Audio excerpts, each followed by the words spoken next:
Hey everybody, welcome to another Rules Primer video.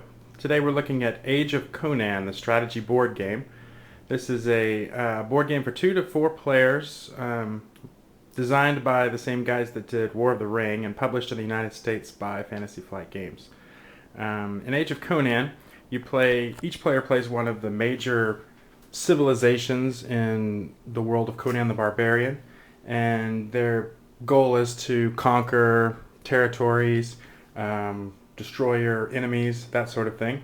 And meanwhile, Conan the Barbarian is going around the board, causing havoc, helping some people, hurting other people, just being the typical crazy guy that we all love. In this video, I'm going to go over the components and what they're used for. Then I'll go over the victory conditions, and then the turn order, and then I'll go over some of the systems in the game, like combat, how to bid for Conan, and that sort of thing.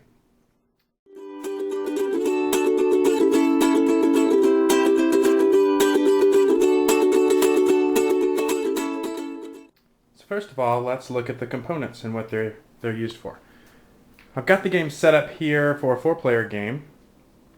You can see each player. Let's start with what each player gets. They get a series of a whole handful of guys. I've only put out one of each kind. Each person's soldiers looks different, which is one of the cool things about the game. This is the army of Styria. You can see this is their army units. This is their emissaries. Emissaries are used to kind of take over provinces diplomatically. This is called a tower. And this is called a fort, which they both give you some bonuses if you build them in your provinces. Plus you can combine the two like that to create a city. Each player gets their own deck of cards, which do different things depending upon the civilization you're playing. Most of these you have to pay, like you either have to use a fate dice icon, which we'll discuss that later, or you have to pay gold to use them. Some of these cards you play on the table, others kind of work like instants. Each player gets these bidding tokens, which are used to bid for Conan. You can see each person gets a 0, a 3, 4, 5, and a 6. Each person starts with 3 gold. Gold pieces are used to pay for armies, to build stuff, to power some of the cards, to activate some of the cards. Styria and Hyperborea both get 2 sorcery tokens. Aquilonia and Turan get an extra army guy instead. Each person starts the game with by drawing 2 of their own deck cards and 2 from the strategy deck to start with a hand of 4 cards. So each player gets those things. Let's look at some of these other things. This is just a reminder card that the person who's playing Conan will get. These are some special stuff that will be assigned throughout the game. The Sword of Atlantis, the Cobra Crown, the Heart of Tamzul, and the Conan bonus card. Each player will get one of these at the start of the game, and then and during the change of age phase, they'll be redistributed. These tokens are called Crom Count the Dead tokens. You gain them by winning some battles, some various other ways, and you use them to get bonus victory points at the end of the game. These are Raider tokens. The Conan player can have Conan drop these in certain provinces, and during the end of age phase, which we'll talk about later, the person who owns that province has to lose a military unit in order to take away those tokens. These are the combat dice. You roll these when you're fighting, and also during intrigue contests. So let's look at the board itself. Up here is the adventure kind of section. This is the adventure deck. The game is played in 3 ages. Each age is made up of 4 adventures of Conan. You can see there's the 3 cards. This is the current adventure. That's kind of what Conan is supposed to be doing.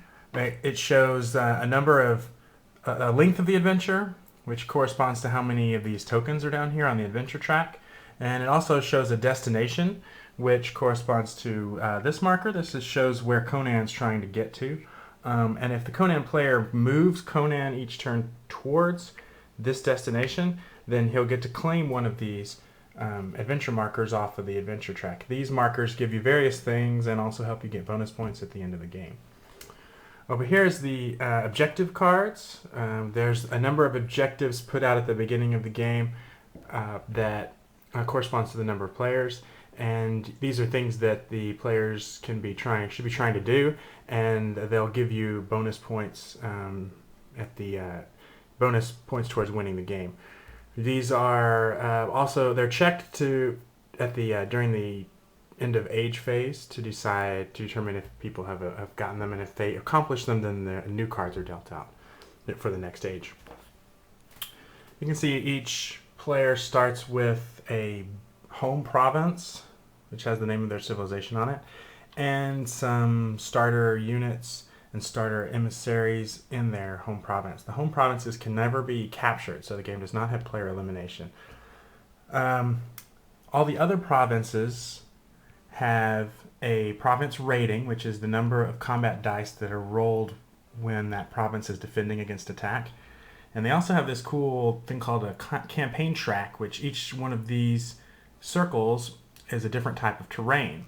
And so if, say, Hyperborea wanted to conquer Nordheim, you'd have to put one of these guys on that circle, and he'd have to do a military conflict against a rating of 4. And then if he accomplished that, he'd get to move to the next one, and then the next turn he could try another conflict there. So basically, you don't just march into a country, a province, and just take them over. You have to campaign in that province. You have to subjugate the local people, and in order to take over that province. So that's the board. Then down here, these are the fate dice, similar to War of the Ring. You're going to roll these dice at the beginning of the game, and then each person in their turn is going to pick one of the remaining dice and take an action designated on that dice. We'll go over what each one of those actions are later on. This is that strategy deck.